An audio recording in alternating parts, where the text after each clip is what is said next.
Hello guys, and welcome to my channel to another exciting Super Sunday video. Today I'll show you my complex aircraft settings for my P3D. That settings are used to record my videos in the simulator of P3D. I will show you my general P3D settings, and also you can check my active sky settings and NvidiaInspector settings and profile on my previous video. And if you also want settings for VFR flying and for general aviation flying, then check out the video that is displayed on top of your screen. And also check out in the description, as there will be the NVIDIA profile that is also mentioned in the previous video.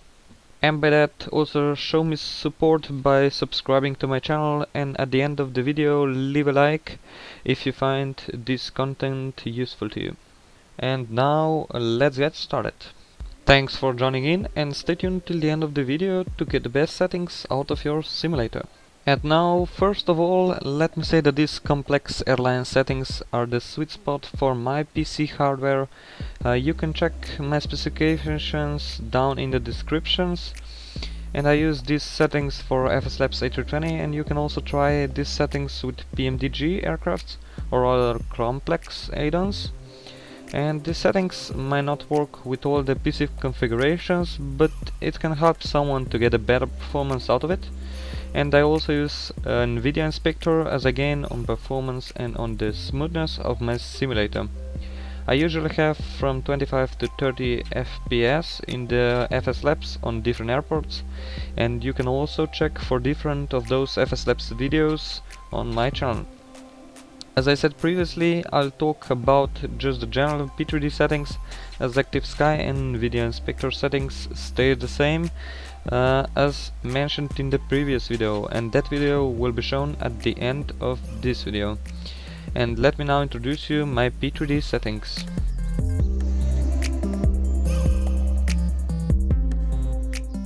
So now moving on to my P3D main settings, I'm going under the graphics section and under display section. This is my profile that I'm using for FS Labs. I use the Nvidia GeForce RTX 2070 video card, and I'm running on the resolution that is synced with my monitor resolution. I have blackout desktop set to off, and it makes all screens going to black if I'm running on full screen mode. Then I have autofill main view, and then going to image and texture quality, I have SFX-AA to set off, and the anti-aliasing to double off SSAA. You can also use MSAA 8, and also for SSAA I'm using this range and experimenting in this range. Then going to texture filtering, I'm using 16, and the texture resolution is set to ultra, as it has no impact on the performance. Then going to frame rate controls. At frame rate controls, I have VSync set to off and the target frame rate to unlimited. Yes, this makes textures a little bit blurry, but it's not a problem for me. And I limit the frames in the NvidiaInspector, and NvidiaInspector profile is down in the description, and you can also check the video when I'm explaining to you why did I choose that profile. And also view and panel settings are down here.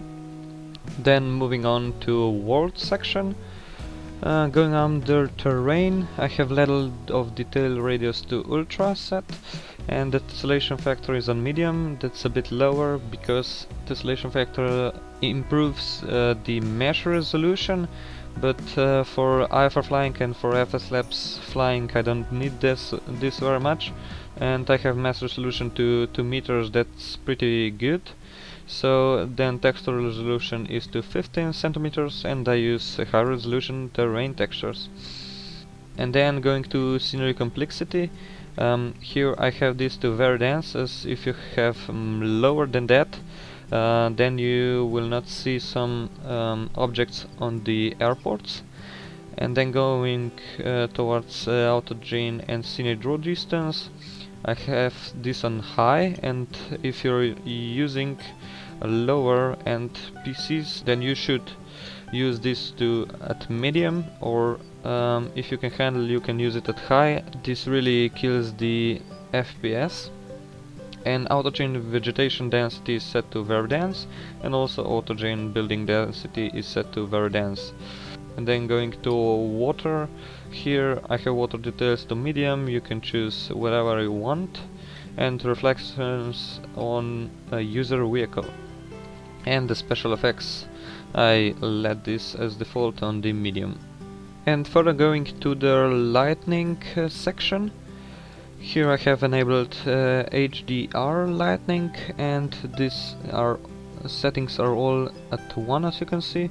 I don't use any visualization programs for my simulator, but sure I will in near future use one of the visualization programs.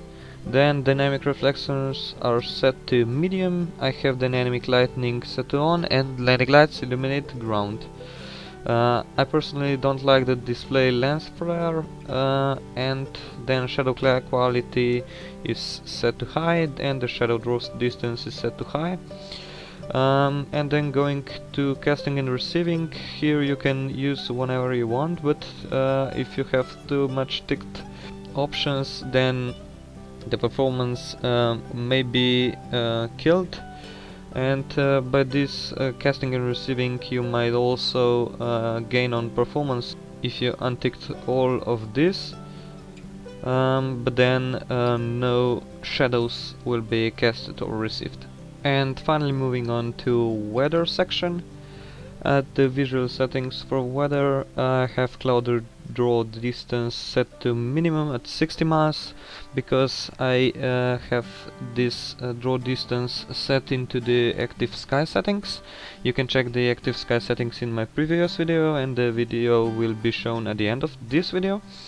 Then the cloud coverage density must be set to maximum. On the other hand, no overcast clouds will be shown. Then I have detailed cloud, volumetric fog, and detailed precipitation, and Wilshire effects.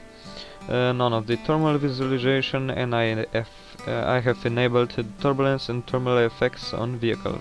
And I don't use the rate of to which weather changes over time, because I use real weather. These are my all main settings in the P3D simulator, so you can freely use these settings, and then comment below how it affects your performance. As I said, these settings might not work on all computer versions, but for sure someone will find that settings for getting an overall performance.